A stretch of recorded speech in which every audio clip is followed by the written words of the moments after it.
Halo teman-teman, ketemu lagi dengan saya di Joni Yulianto Channel dan saat ini saya mendatangi dua tamu, ini kawan-kawan lama saya.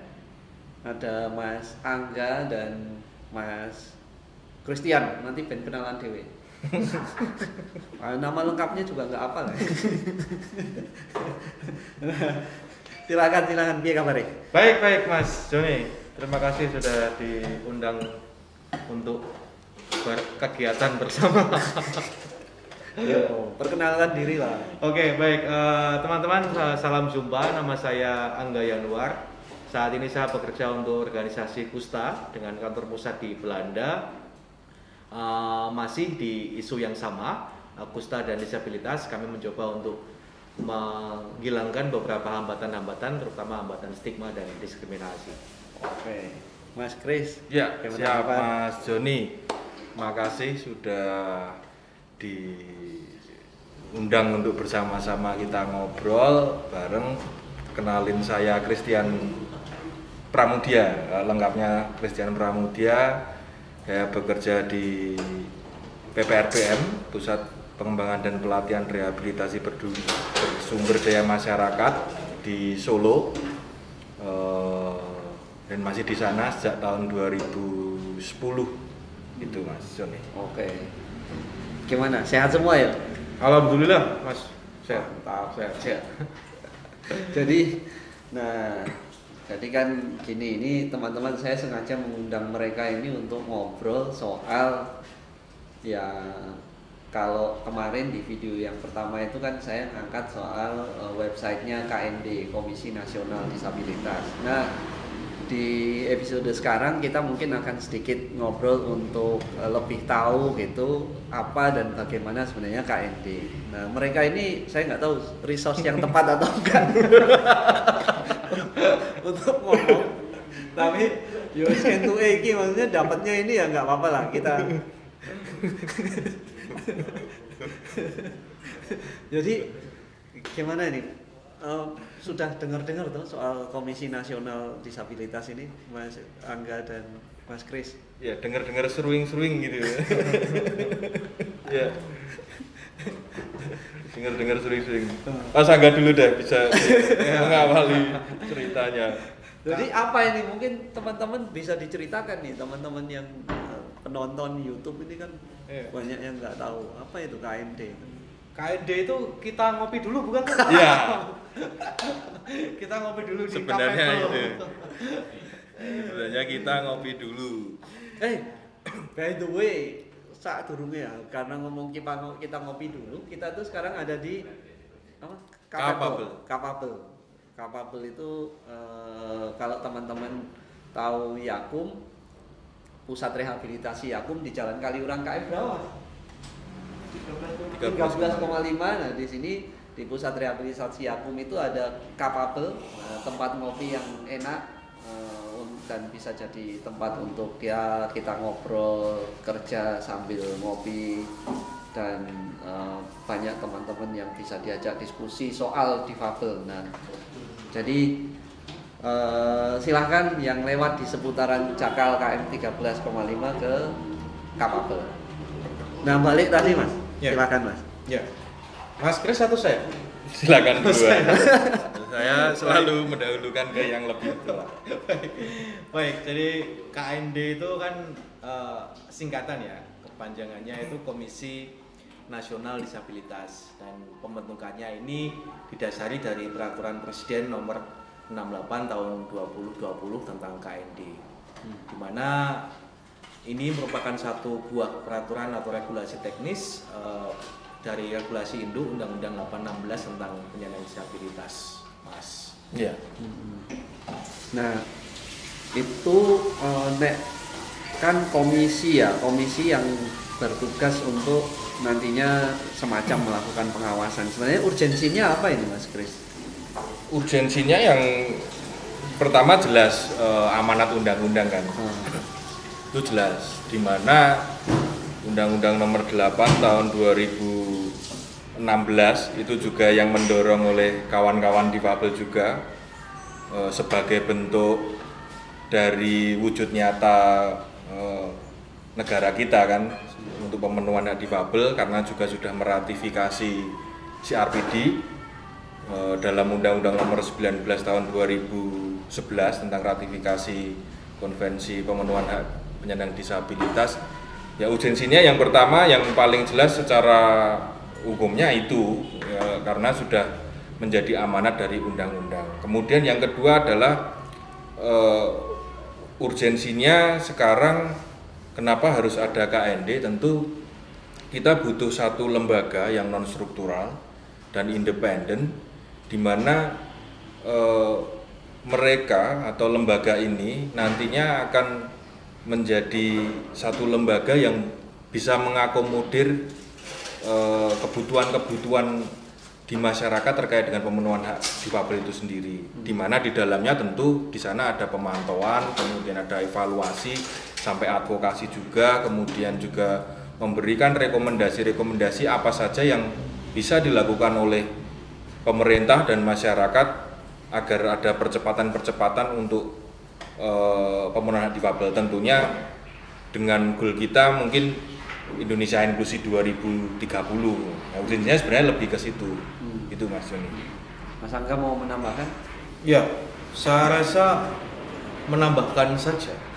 Ketika ditanya urgensinya, saya pikir itu cukup jelas. Artinya sudah banyak kebijakan-kebijakan yang dikeluarkan oleh pemerintah. Kita tahu bersama juga ada 7 peraturan pemerintah yang sudah dikeluarkan. Kesemua itu kan butuh satu mekanisme pemantauan ya, mekanisme monitoring bagaimana implementasi khususnya di tingkat daerah, apakah itu sudah berjalan dengan baik, siapa melakukan apa dan mana yang perlu diperlukan perbaikan. Diharapkan itu bisa diakomodir atau bisa di manage oleh KND ini nantinya sebagai lembaga yang independen, Mas Joni. Artinya ketika ada pelanggaran-pelanggaran atau hal-hal yang memang perlu ditindaklanjuti lebih jauh lagi atau butuh rekomendasi, nah di sanalah fungsi atau peran dari Komisi Nasional Disabilitas itu seharusnya bermain. Oke, ini menarik ini Mas Angga soal tadi memonitor pelanggaran tadi. Nah, aku jadi punya 2 pertanyaan nih. Mungkin nanti Mas Angga sama Mas Kris bisa merespon. Yang pertama adalah berkaitan dengan pelanggaran tadi. Kan ada banyak lembaga-lembaga negara yang juga punya fungsi pengawasan, menerima aduan gitu. Misalnya ada ORI kalau isu perempuan ya, Komnas Perempuan, kalau isu HAM yang lebih luas ada Komnas HAM. Nah, nanti nih dengan KND ini pembagian perannya kira-kira seperti apa? Nah, kemudian yang kedua, KND ini kan di pusat, sementara pelanggaran-pelanggaran ini banyak terjadinya di daerah. Nah, gimana nantinya ini teman-teman yang di daerah kayak saya yang di kampung di Jogja gitu akan menyampaikan pelanggaran dengan KND yang ada di Jakarta itu? Siap. Saya dulu apa sih itu dulu? Pingsut. Aku dulu Kalah ya. Tentu KND tidak akan bekerja sendirian ya, kalau melihat dari beberapa yang ada di dalam perpresnya. Di sana ada kerjasama dengan pemangku kepentingan lain. Nah, sampai dengan saat ini pun sebenarnya cukup banyak lembaga yang mereka sebenarnya bisa menampung segala bentuk aduan ya dari masyarakat dan nah sayangnya sepertinya kalau kita juga melihat bahwa misalnya ada ombudsman misalnya.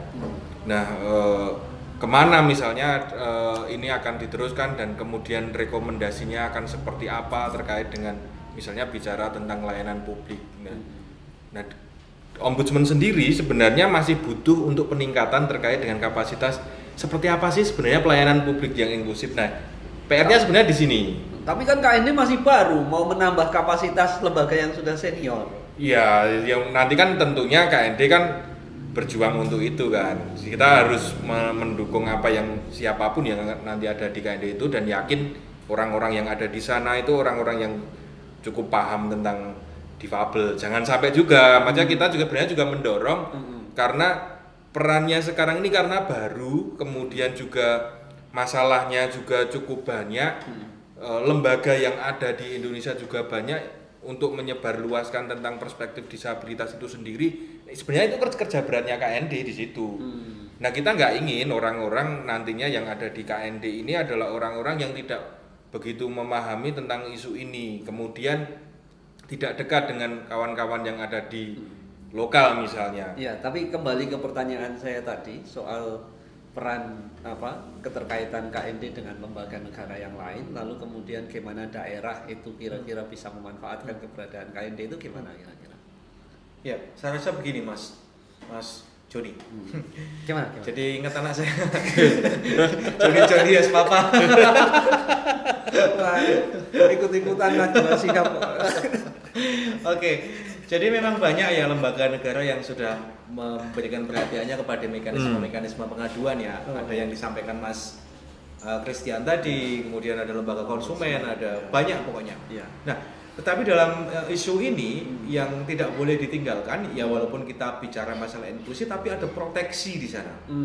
Ini seperti halnya ketika kenapa sih kita perlu undang-undang khusus? Kenapa sih 816 itu perlu menjadi pengganti dari 497? Itu karena ada unsur proteksinya, di mana kawan-kawan disabilitas tidak dipungkiri sampai saat ini itu memang cukup memiliki disparitas ya, knowledge, kemudian skill, itu juga ada beberapa yang memang unsur proteksi ini lebih ditekankan. Nah, ini akan menjadi pekerjaan rumah bagi siapa saja yang terpilih dalam menjadi komisioner nantinya, ketika bersama-sama membuat satu perencanaan strategis di mana ini lembaga yang baru, kemudian merumuskan bagaimana berjejaring dengan anggota atau lembaga-lembaga negara yang lain. Ini menjadi PR bagi kawan-kawan yang nantinya akan di sana. Di daerah, kalau kita boleh mengacu pada regulasinya, itu nanti akan ada Pokja atau kelompok kerja. Nah, mungkin juga bisa diusulkan bahwa di masing-masing daerah itu ada perwakilannya. Artinya kalau perwakilan bukan langsung fisik begitu kantor di Jogja, kantor di Semarang, tetapi ada Pokja yang bertanggung jawab atas wilayah ini, sehingga dia bisa mengakomodir mekanisme-mekanisme pelanggaran maupun pelaporan yang terjadi. Salah nggak sih? Iya benar. Kok salah nggak? Karena memang di dalam Perpres KND itu kan ada 4 Pokja kalau nggak salah ya, 4 Pokja. Nah, interpretasinya dari Pokja itu sendiri seperti apa kan memang belum, karena akan diatur dalam peraturan KND. Bisa saja teman-teman nanti yang ada di KND bisa mengusulkan per area atau apa Pokjanya atau seperti apa, ataukah itu kan tergantung nanti terkait dengan isu yang mau prioritas diangkat seperti apa. Dan itu mungkin mengharapkan masukan dari aktivis-aktivis dan pergerakan yang lain ya. Dilibatkan enggak? Ya, harus dong.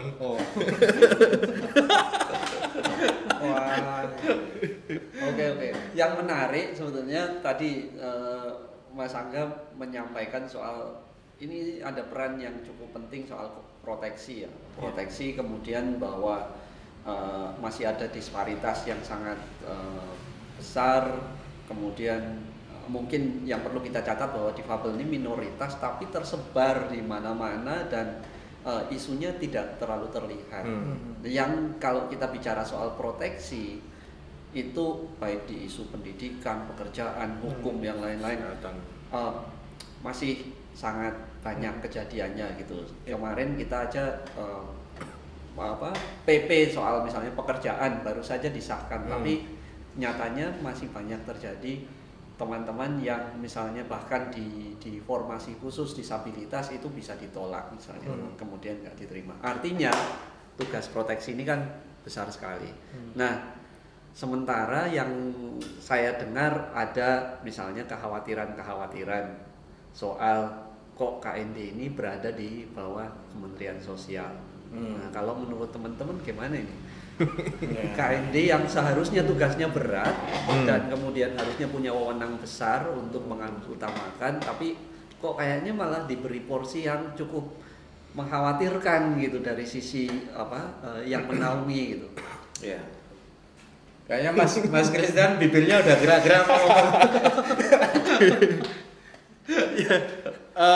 Kembali ke awal ya Mas Doni ya. Jadi apa ya, sampai dengan ada Perpres KND kemudian ada proses seleksi ini kan sebenarnya buah dari apa yang menjadi perjuangan dari semua kawan-kawan. Itu yang perlu dicatat. Kemudian apakah ini sesuai dengan apa yang kita harapkan?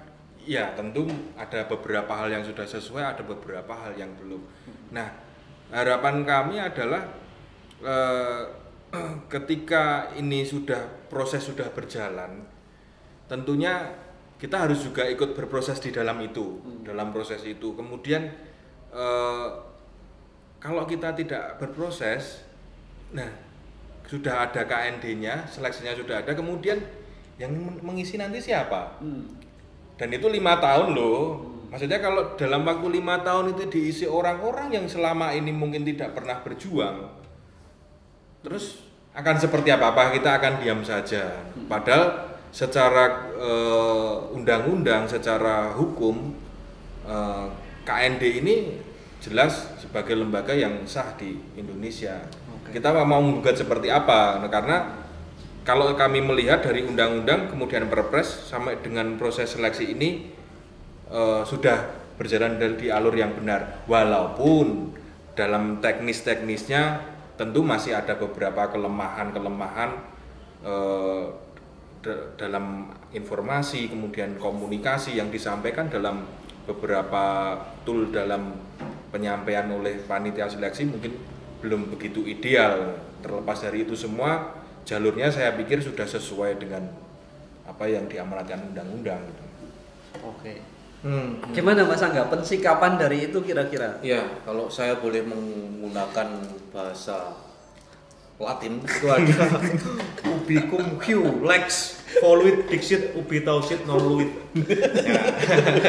Jadi ini artinya ketika pembuat kebijakan ini ingin menyampaikan sesuatu, maka dia akan menyampaikan dengan jelas. Siapa sih yang nggak khawatir KND ini ada di Kementerian Sosial? Saya juga khawatir. Mas Christian langsung pucat tadi soalnya. Langsung mukanya pucat, apalagi nanti juga sekretariatnya akan dipimpin oleh eselon 2 ya. Artinya secara politis maupun secara pergerakan itu tidak fleksibel ketika eselon di atasnya. Tetapi yang mungkin bisa saya tangkap di sini adalah ini KND ini adalah lembaga yang baru pertama kali akan dimulai dan butuh budget. Kasarannya begitu. Logika saya hanya sederhana saja. Butuh budget. Ketika proses seleksi yang ini sudah berjalan itu membutuhkan anggaran untuk meng-hire pansel dan beberapa itu kan harus ada posnya. Nah, akan dicantolkan di mana? Karena kalau dicantolkan di langsung dana presiden mungkin nggak mungkin ya, atau saya nggak tahu. Nah, dugaan saya bahwa ketika itu diikutkan dalam Kementerian Sosial itu sebagai satu leading sektor yang mungkin lebih pas di isu-isu disabilitas ini, dan yang kedua adalah pemerintah mungkin ingin agar ini bisa segera berjalan begitu Mas. Artinya kan kita sudah lama banget nih nunggunya dari 816 toh. Dari 16 tahun 2016 ada di tahun 2020 itu cukup lama. Kemudian di pemerintahan sekarang ingin ya sudahlah, oke lah, ini tak kasih duit dulu, tak titipkan di Kementerian Sosial supaya teman-teman bisa berproses, cita-cita inklusi itu bisa terwujud dengan dibentuknya KND ini. Ya mungkin loh ini. Salah nggak? Jadi prediksi kalian kompak ini pokoknya ditangkap dulu. Nanti kemudian diperbaiki berikutnya gitu ya. Iya, betul Mas Yudi. Di undang-undang di Perpresnya itu pun dicantumkan bahwa di sana ada mekanisme monitoring, evaluasi, dan itu boleh dilakukan dan rutin dilakukan, bahkan untuk komisionernya sendiri itu harus dilakukan. Mungkin lembaga negara yang lain juga begitu, tetapi kita lihat saja lah 2-3 tahun ini ketika KND baru dibentuk, ketika melenceng atau tidak sesuai dengan amanat gerakan ataupun amanat undang-undang, ya kita rame-rame lah, kita turun ke mana? Turun ke apa? Itu loh.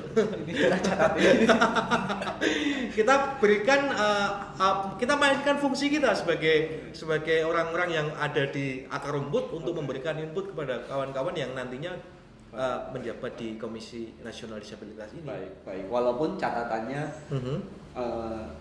sebaik apapun dia ketika dibelenggu oleh sistem yang membatasi dan seterusnya, itu juga akan menjadi problem tersendiri gitu ya. Iya. Oke. Nah, ini Mas, sekarang setelah kita ngobrol banyak soal apa itu KND, kemudian strukturnya seperti apa, posisinya di mana, kemudian tadi tugas kewenangannya. Nah, yang ingin saya ketahui lebih jauh sebenarnya sekarang ini kan dengar-dengar sudah mulai proses seleksi. Ini sudah sampai mana ya? Ya. Ya, pendengaran Anda cukup bagus. Ya, proses seleksi memang sudah berjalan. Saya ini apa? Sudah nggak lihat, dibilang pendengarannya kurang. Ini memang sudah berjalan. Jadi kawan-kawan di panitia seleksi itu sudah memasuk ke tahap 2. Jadi kalau boleh saya sedikit mengulang lagi pertanyaan Mas Joni di awal, seberapa urgensinya? Setidaknya ada 1.200-an orang yang mengatakan bahwa ini urgent. Nyatanya yang daftar segitu kok Mas.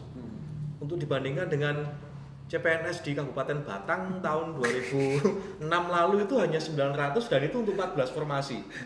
Nah ini diambil 7, yang daftar 1.200, kan urgent banget ini.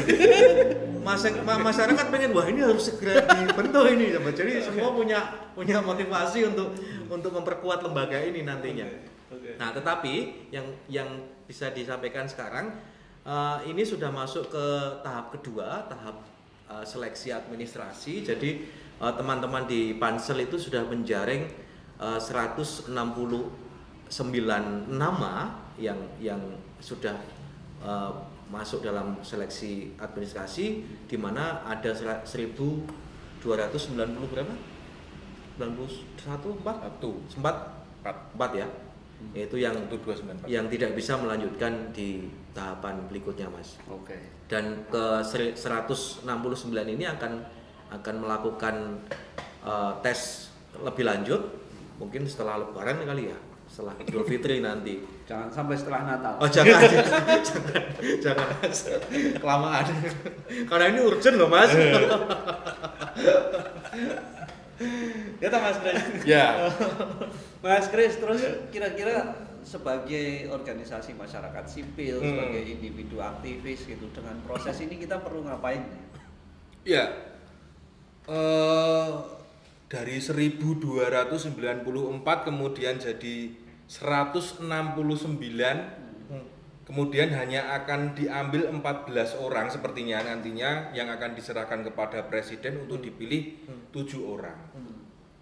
Nah, kita mungkin kenal dengan orang-orang dari 169. Ada mungkin yang nggak kenal. Kemudian mungkin kenal karena dia memang baik, atau mungkin kenal karena kok track recordnya seperti apa. Nah, sebenarnya kita sebagai aktivis dalam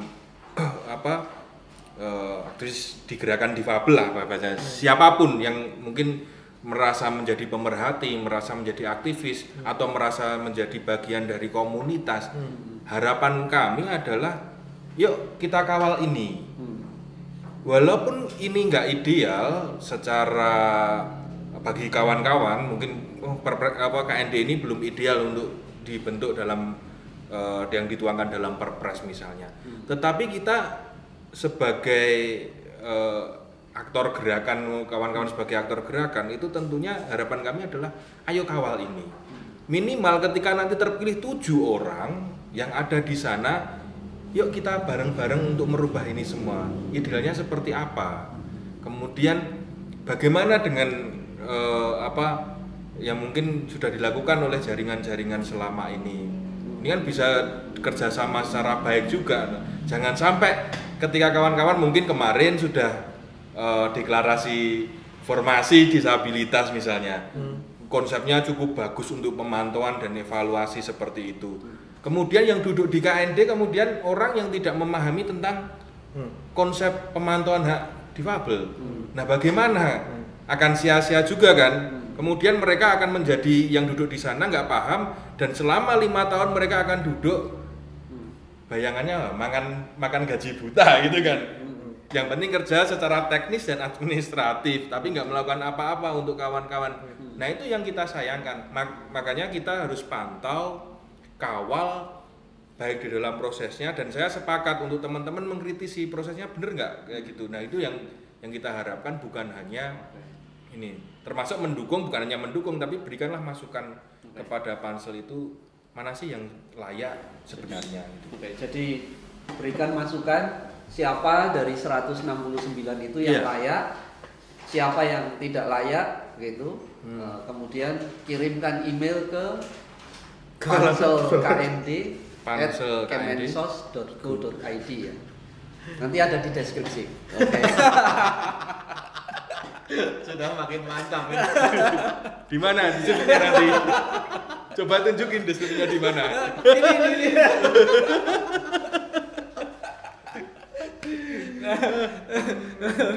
Oke. Saya masih punya pertanyaan. Ini mungkin agak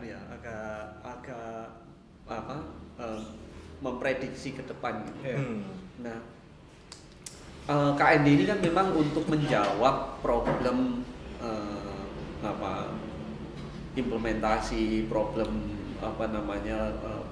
pelaksanaan kebijakan yang dirasa belum optimal gitu, salah satunya dengan peran-peran monitoring itu. Nah, kalau menurut Mas Kris, menurut Mas Angga, isu apa sih yang kira-kira sebenarnya paling krusial itu, paling urgent untuk ditangani oleh KND dalam waktu ini kan 5 tahun pertama gitu.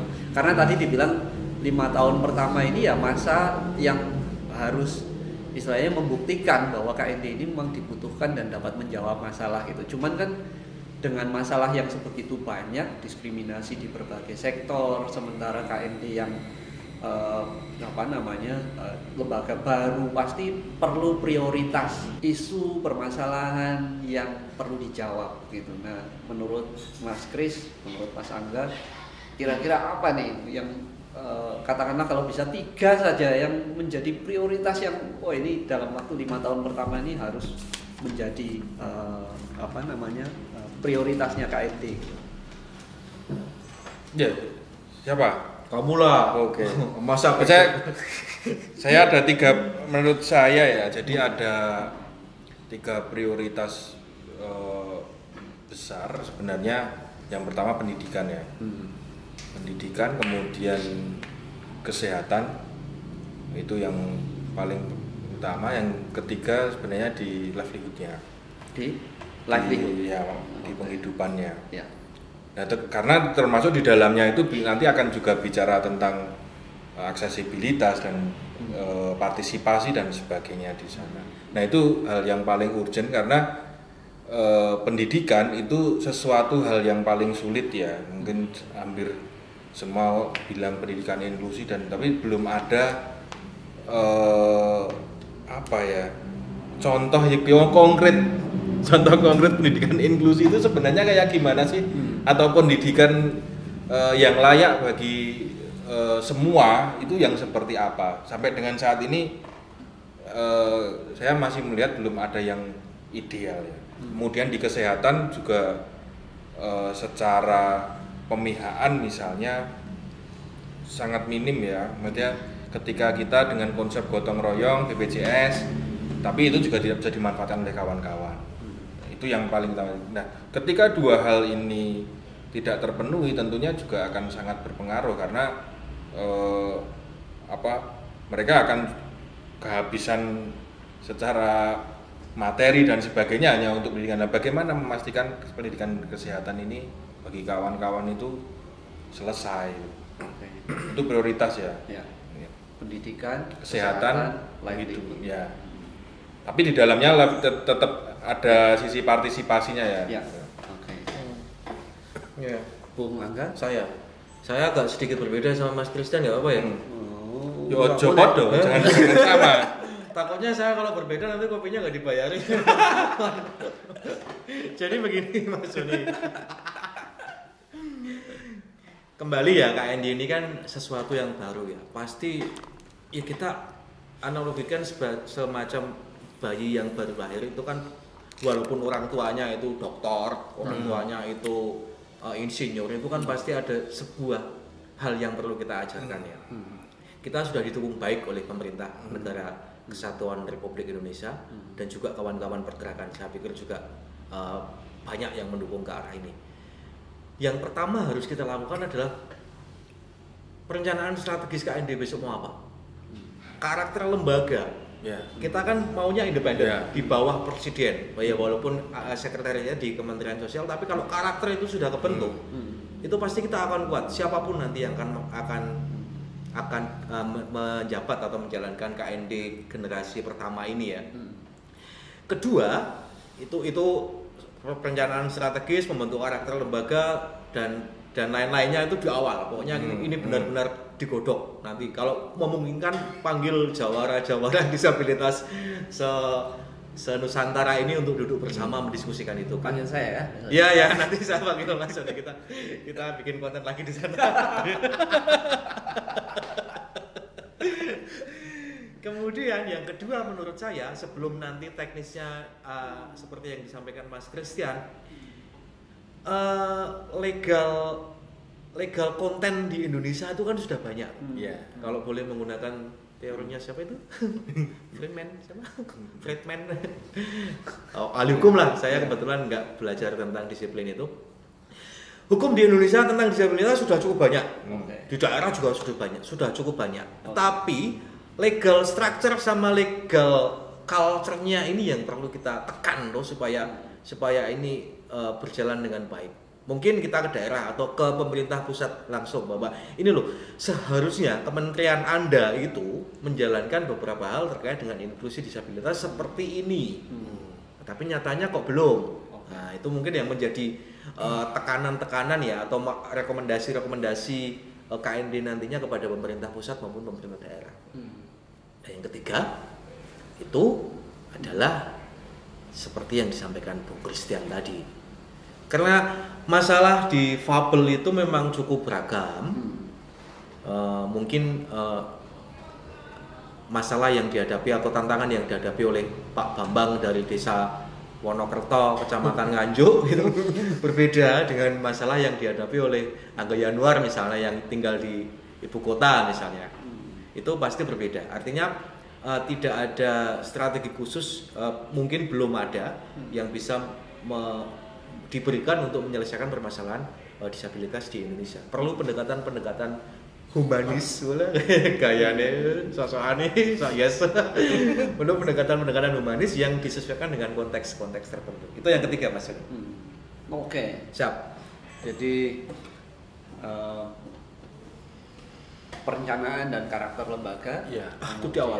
Itu di awal. Kemudian kedua mungkin lebih kepada semacam harmonisasi, edukasi gitu ya kepada kementerian dan lembaga maupun pemerintah daerah. Kemudian yang ketiga ini yang gambar besar terkait dengan gimana pendekatan untuk menganalisis menyelesaikan problem-problem yang beragam itu tadi. Oke, terima kasih banyak. Nah, ini mungkin itu jadi pertanyaan terakhir saya. Nggak ada lagi? Nggak ada. Kopinya masih banyak. Nah, sebelum saya tutup mungkin ada yang mau disampaikan. Ini penontonnya adalah 36 juta difabel. Jadi itu berdasarkan sensus apa? Karena sampai sekarang kita juga nggak pernah. Karena Susenasnya nggak pernah sampai segitu ya. Saya pakai data WHO saja. Oke.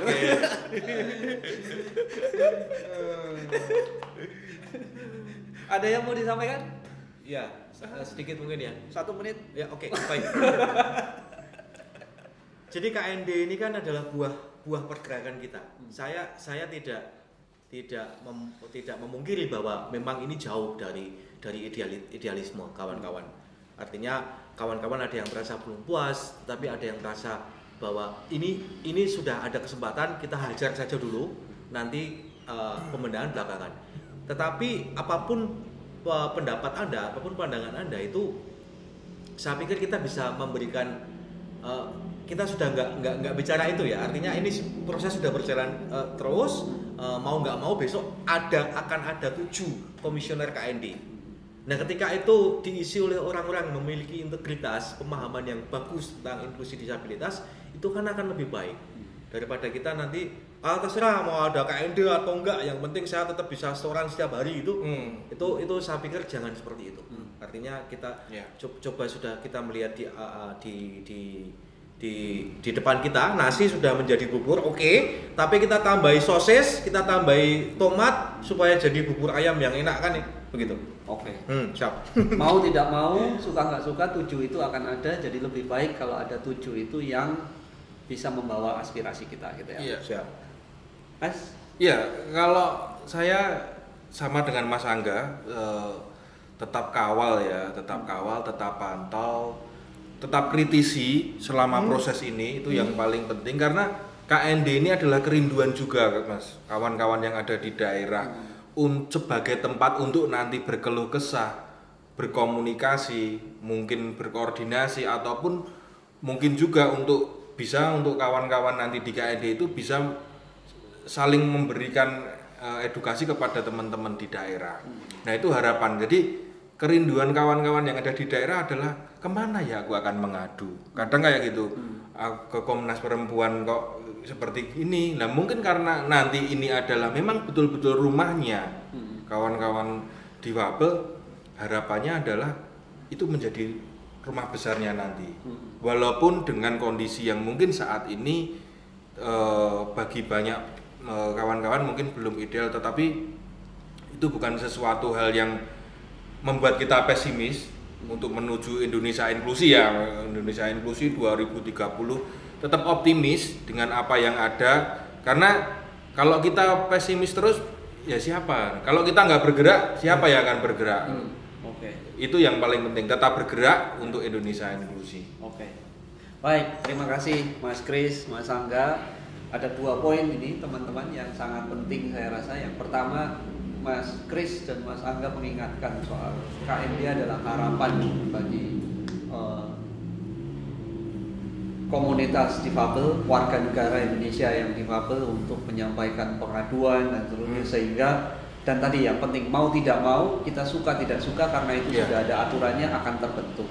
Maka menjadi tugas kita juga untuk mengawal terbentuknya Komisi Nasional Disabilitas yang paling tidak mendekati harapan kita, dengan diisi oleh orang-orang yang sesuai dan bisa membawa aspirasi kita. Jadi mari kita kawal, kita lihat lagi 169 orang itu, apabila ada yang menjadi kawan dekat kita dan kita lihat dapat dipercaya untuk membawa aspirasi kita dukung. Kalau ada yang tidak baik, kita beri masukan ke pansel bahwa mereka tidak layak kita dukung, dan kita kirim kemana? Ke pansel@kemensos.go.id. Terima kasih Mas. Makasih Mas Joni. Sampai jumpa dan salam inklusi. Salam inklusi.